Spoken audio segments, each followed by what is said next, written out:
In today's video, I'm going to teach you how to post on Zoho Social. By the end, you'll be comfortable logging in, composing a post, attaching media, and either publishing right away or scheduling it for later. Start by opening your browser and heading to the Zoho Social website. Once you're on the homepage, click Sign In. On the Sign In screen, choose the Google option to keep things quick and simple, then select the Google account you want to use. If you manage multiple brands or profiles, make sure you're choosing the account that has access to the social channels you plan to post to. After you're signed in, you'll land on your dashboard. Look for the New Post button and click it to open the Composer. At the top of the Composer, select the social media accounts where you want this post to appear. You can pick one profile or several. It's a good habit to double check your selections here, especially if you manage both personal and business profiles. Next, let's attach media. Click Attach Media to add an image or video.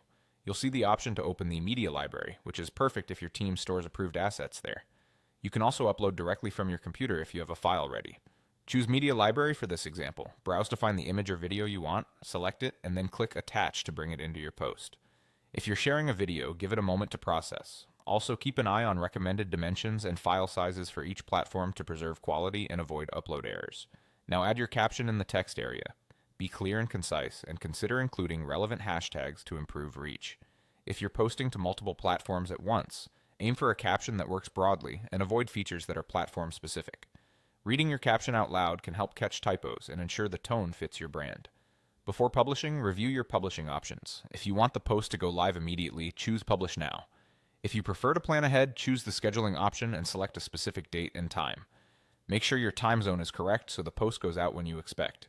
If you manage a content calendar, this is a great way to keep a consistent posting cadence. Once everything looks good, click Post. Zoho Social will publish right away or queue the post for your scheduled time. That's it, your content is on its way.